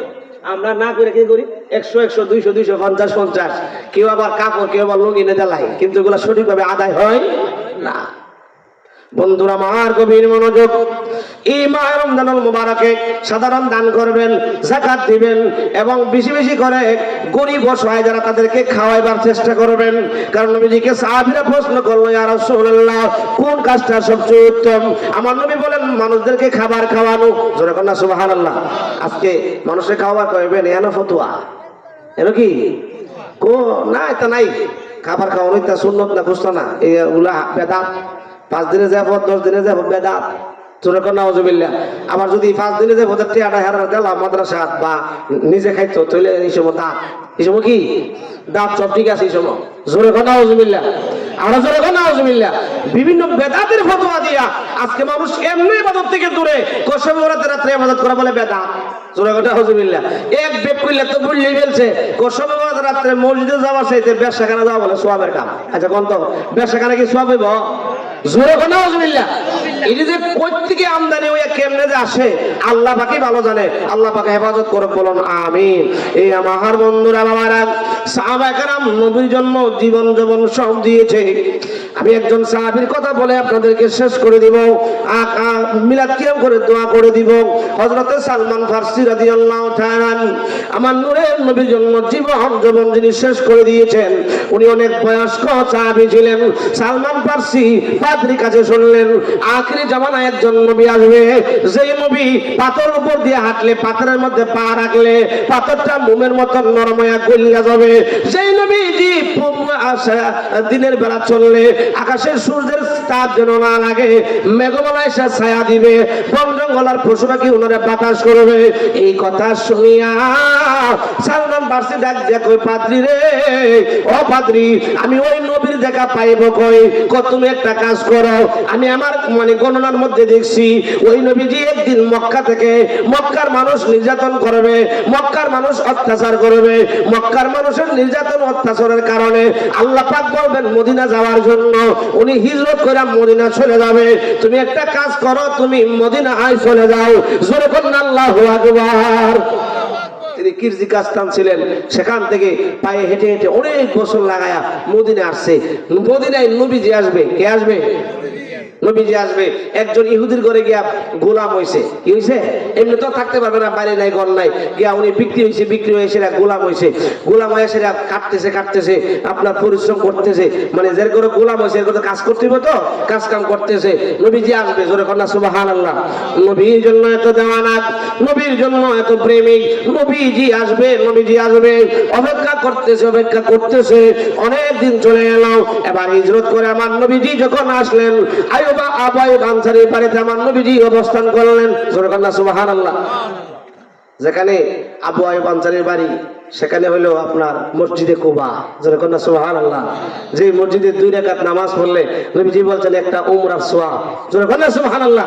মদিনা শরীফ থেকে আপনার অটো গাড়ি আছে 5 টাকা ভাড়া যাইতে, আইতে 5 টাকা। অটো গাড়িগুলো খুব সুন্দর অটো গাড়ি, 5 টাকা যাইতে 5 টাকা আইতে, মসজিদে কুবা। আল্লাহু আকবার। নবীজি সেখানে প্রথম অবস্থান করছিলেন, কারণ সবাই নবীর জন্য দেওয়ানা। হুজুর আপনি আমার বাড়িতে আসেন, হুজুর আপনি আমার বাড়িতে আসেন, হুজুর আপনি আমার বাড়িতে আসেন। আমার নবীকে আমি কার বেজার করবো? আমার উটটা যার বাড়ি থেকে থেম না জায়গা, তার বাড়ির মধ্যে অবস্থান করব।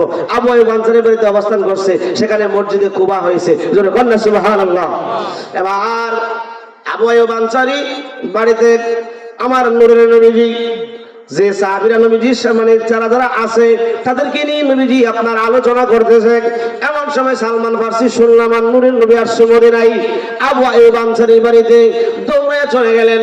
যায়া দরজার মধ্যে দাঁড়াইছে, দাঁড়ায় একবার দেখে আমার নবীজির চেহারা মোবারকের দিকে, আরেকবার দেখে আকাশের সূর্যের দিকে, একবার তাকাই নবীজির চেহারা মোবারকের দিকে, আর মনে মনে বলতেছে হারে পাদ্রী যে বলছিল তাই তো সত্যি যে আখিরি জামানার যিনি নবী হবে আকাশের সূর্যের চাইতে অনেক সুন্দর। জোরে কন্যা আল্লাহু আকবার। চোখের পানি ছেড়ে ছেড়ে কান্দে। আরে আমি যদি ওই নবীর খাদেম হইতে পারতাম, আমি যদি ওই নবীর খেদমত করতে পারতাম, ওই নবীর গোলাম হইতে পারতাম। কান্দতেছে। আমার নবী ডাক দেয়, আবু বকর এই যে লোকটা কান্দতেছে বয়স্ক লোকটা, ওনাকে আমার কাছে নিয়ে আসো। জোরে কন্যা সুবহানাল্লাহ। এবার আবু বকর সিদ্দিক কাছে নিয়ে আসলেন। তোমার নাম কি? আমার নাম আবু আইয়ুব। আবু আইয়ুব তুমি কান্দো কেন? আমি কান্দি এই জন্য, আমি কান্দি এই জন্য ও ইয়া রাসূলুল্লাহ, ইয়া হাবিবাল্লাহ, নবী গো, অনেক বছর আগে পাদ্রীর কাছ থেকে আপনার সম্মান শুনেছি। আপনি অনেক সম্মানী, আপনি আখিরি নবী, আপনি রাহমাতুল লিল আলামিন। ইয়া রাসূলুল্লাহ, পাদ্রী যা বলছিল হুবহুব মিল আমি পাইছি। সবাই কোন মারহাবা। কেউ একে একে জন বুঝা যাইতেছে না কি? শেষ করে দিলাম, শেষ করে না। আল্লাহুম্মা সাল্লি আলা সাইয়্যিদিনা মুহাম্মাদ। আল্লাহুম্মা সাল্লি আলা সাইয়্যিদিনা মুহাম্মাদ নাবিয়ানা শাফিয়ানা মাওলানা মুহাম্মাদ। আল্লাহুম্মা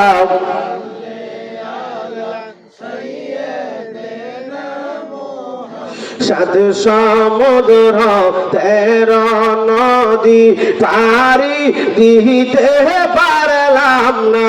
বলেন সাত সমুদ্র 13 নদী পারি দিতে পারলাম না। আমরা নূরের নবীর পাকড়া যায় আমার আর যাওয়া হইল না। আল্লাহুম্মা সাল্লি আলা সাইয়্যিদিনা মুহাম্মাদ নাবিয়ানা শাফিয়ানা মাওলানা মুহাম্মাদ। আল্লাহুম্মা সাল্লি আলা সাইয়্যিদিনা মুহাম্মাদ নাবিয়ানা শাফিয়ানা মাওলানা। সবাই কোন মারহাবা। সালমান ফারসি নবীর দেওয়ানা। কার দেওয়ানা? আপনি নবীর দেওয়ানা হয়ে যান, নবী আপনার জন্য পাগল পারা হয়ে যাবে, নবী আপনার দেওয়ানা হয়ে যাবে। জোরে কন্যা সুবহানাল্লাহ। আমরা নবীর দেওয়ানা হইতে পারি না, নবীর আশিক হইতে পারি না। সাহাবীরা নবীর কত আশিক ছিলেন। ইয়া রাসূলুল্লাহ, ইয়া হাবিবাল্লাহ, নবী গো, আমি কান্দি এই জন্য পাদ্রীর কাছে আপনার অনেক সুনাম শুনেছিলাম গো নবীজি। পাদ্রী যা বলছিল তা আমি সঠিক পাইলাম। ইয়া রাসূলুল্লাহ, আপনি তো পূর্ণিমার চন্দ্রের চাইতে আরো সুন্দর নবীজি। আমি কান্দি এই জন্য, আপনি যদি আমারে আপনার গোলাম বানাইতেন, আমি যদি আপনার খেদমত করতে পারতাম, আপনার জন্য যদি আমি একটু সময় দিতে পারতাম, আপনার খাদেমগিরি যদি করতে পারতাম, আমার জীবন ধন্য হয়ে যাইত। ইয়া রাসূলুল্লাহ, নবী গো, আপনি নবীর জন্য আমি যুগ যুগ ধরে অপেক্ষা করতেছি, কোন সময় আপনারে পাইব। ইয়া রাসূলুল্লাহ, আপনারে পাইলাম, কিন্তু আমার নবী কই, ঠিক আছে আমার কাছে থাকো, আমার খেদমত করো, তুমি তোমার আমি অনুমতি দিলাম, তুমি কালিমা পড়ে মুসলমান হও। সালমান ফারসি বলে, ইয়া রাসূলুল্লাহ, আমারে কালিমা পড়ে মুসলমান বানান। এবার মুসলমান বানাইলেন। বানানোর পর কোন নবী গো, ও মায়ার নবী, আমি তো আপনার খেদমত করতে পারবো না, আমি তো একজনের কিনা গোলাম, সে যদি আমারে আযাদ করে না দেয় আমি কেমনে আসবো? জোরে কন্যা সুবহানাল্লাহ। আমার নবী কই, সালমান যাও, তুমি তোমার মনিবের কাজ করতে থাকো, আর তোমার মনিবরে তুমি দেখো না কোন একটা কিছু হয় কিনা, দেখি একটু অপেক্ষা করো। জোরে কন্যা সুবহানাল্লাহ। এবার সালমান আমার নবীর দরবারে ফাঁকে ফাঁকে আসে, কিন্তু ইহুদি বেটার কেনা গোলাম নবীর দরবারে আসে, সে সহ্য করতে পারে একদিন আমার নবীর দরবার থেকে যখন বাড়িতে গেছে অনেক মারধর করছে। সালমান দেরি করে নাই, রাত্রের বেলা আমার নবীর দরবারে এসে কান্দে, ইয়া রাসূলুল্লাহ, ইয়া হাবিবাল্লাহ, নবী গো, ও মায়ার নবী, দয়ার নবী, ও নূরের নবী, ও রাহমাতুল লিল আলামিন, আমার মনিব আমারে মারধর করে আপনার দরবারে আসি বিদায়। এবার আমার নবী রাগ দিয়ে কয়, রে সালমান, তুমি তোমার মনিবরে জিগাইবা কত দিরহাম দিলে, কত টাকা দিলে তোমারে মুক্তি দিয়া দিবে। সুবহানাল্লাহ। এখন সালমান ফার্সি দেখে খুশি হইয়া দৌড়ায় গিয়া কই, এই আমার মনিব, আপনি আমারে কত দিরহাম দিলে, কত টাকা দিলে, হ্যাঁ কত টাকা দিলে আপনি আমারে খালাস করে দিবেন। এবার সালমান ফার্সি কই, এই কথা বলার পরে ইহুদি বাটা কই, এমন সাওয়া সামু যেন মুহাম্মদ সাল্লাল্লাহু আলাইহি ওয়াসাল্লাম দিতেও না পারে, আমার কাছ থেকে নিতেও না পারে। তুমি আমার কাছ থেকে যাইতে হইলে 1 সের পরিমাণ স্বর্ণ দিতে হইব। কত সের? সেরের হিসাব 1 সের স্বর্ণ দিতে হইব। আর আমার খেজুর বাগানে খেজুর গাছ লাগাইতে হইব, ওই গাছের মধ্যে খেজুর ধরতে হইব, এরপরে তোমার তোমার আমি আজাদ করবো না, তোমার আমি আজাদ করবো না। সালমান কান্দে, আমার নবী দরবারে পরের দিন চলে গেলেন, যাই আরো বেশি বেশি করে কান্দে, ও সালমান কান্দো কেন? ইয়া রাসূলুল্লাহ, নবী গো, ভাবছিলাম আপনি নবী কিছু দিলে আমি তার কাছ থেকে আজাদ হয়ে আসবো, কিন্তু নবী তা যা চাই তা তো দেওয়া সম্ভব না। কেউ মুরব্বি চাচা চাইতেছেন গা, বল শেষ করে দেবেন। ও ইয়া রাসূলুল্লাহ, সে যা চাই তা তো দেওয়া সম্ভব না, বলে কি চাই? ইয়া রাসূলুল্লাহ, নবী গো, সে বলতেছে আমি যদি তার কাছ থেকে আজাদ হতে হয় 1 সের পরিমাণ স্বর্ণ দিতে হবে। ইয়া রাসূলুল্লাহ, তার বাগানের মধ্যে খেজুরের বাগান লাগাতে হবে, খেজুর গাছের মধ্যে খেজুর ধরতে হবে, খেজুর ফেকে লাল হতে হবে, এরপরে আমারে আজাদ করবে, এর আগে আজাদ করবে না। নবীজি গো, আমি তো বৃদ্ধ হয়ে গেছি, খেজুর গাছ লাগাইলে কমপক্ষে 20 থেকে 25 বছর পরে খেজুর ধরে, আমি কোন সময় খেজুর ধরবে, কোন সময় আজাদ পাইব? আমার নবী কই, অপেক্ষা করো, টেনশন করিও না, দেখি গনিমতের মালামাল কিছু আসেনি। সূরা কোন আল্লাহু আকবার। সংক্ষেপ করে দিলাম, অনেক লম্বা কথা। এবার গনিমতের মাল কিছু আসলেন, একটা স্বর্ণের টাকা আসলেন 100 লাখ পরিমাণ, এটা দিলেন। সালমান ফার্সির খবর দিয়ে আমার নবীজি বলতে, সালমান নেও, তোমার মালিক তো চাইছিল 1 সের পরিমাণের স্বর্ণ, নেও স্বর্ণটা তোমার দিলাম। হুজুর, এটা তো 100টা। জোরে বলেন সুবহানাল্লাহ। এ সালমান, তোমার মুক্তির জন্য এটাই যথেষ্ট হয়ে যাবে। ইয়া রাসূলুল্লাহ, আমি মানলাম আপনি নবীর বরকতে এটা 100 টাকা 5 সের হইতে পারে, কয়েক মন হইতে পারে, মানলাম। নবী গো, কিন্তু তার বাগানের মধ্যে খেজুরের গাছ লাগাতে হবে। আমার নবী কই, ওই যে খেজুরের গাছগুলি আমি কিনে নিয়ে এনেছি, এই গাছগুলি আমি নবীজি লাগাইয়া দিব। সুবহানাল্লাহ। আমি নবীজি তোমাকে নিয়ে লাগাইয়া দিব। ইয়া রাসূলুল্লাহ, লাগাইলে কি হবে? লাগাইলে তো 20-25 বছর পরে খেজুর ধরবে। আমার নবী কই, না রে না, এ সালমান, তুমি লাগাইয়া বাড়িতে যাইবা, যাইয়া স্বর্ণটা ওজন করাইবা, ওজন করাইয়া ইহুদি নিয়ে তুমি বাগানে আইবা, আয়া দেখবা খেজুর পেকে লালে লাল হয়ে রয়েছে। আল্লাহু আকবার। সালমান ফার্সি কই, এটা কেমনে সম্ভব? জোরে বল না সুবহানাল্লাহ। আর জোরে বল না সুবহানাল্লাহ। এবার সালমান দৌড়ায় গেছে, যায়া আপনার খেজুর বাগানের মধ্যে আগে আমার নবীজিকে নিয়ে খেজুর চারাগুলি রোপণ করলেন। নবীজি হাত মোবারক লাগাই দিছে, আর সালমান ফার্সি খেজুরের গাছগুলি লাগাইয়া বাগান বইরা লাগাইয়া আমার নবীজি চলে আসলেন। আর সালমান ফার্সি যায় তার মালিককে বলতেছে, মালিক, তুমি তো বলছিলে স্বর্ণ দিতে হবে 1 সের, তোমার বাগানের মধ্যে খেজুর গাছ লাগাতে হবে, খেজুর ধরতে হইব, সব কিছুর ব্যবস্থা হয়ে গেছে, ওজন দাও। কত বেটা? 100 টাকা, এটা কি 1 সের ওজন হইব? আর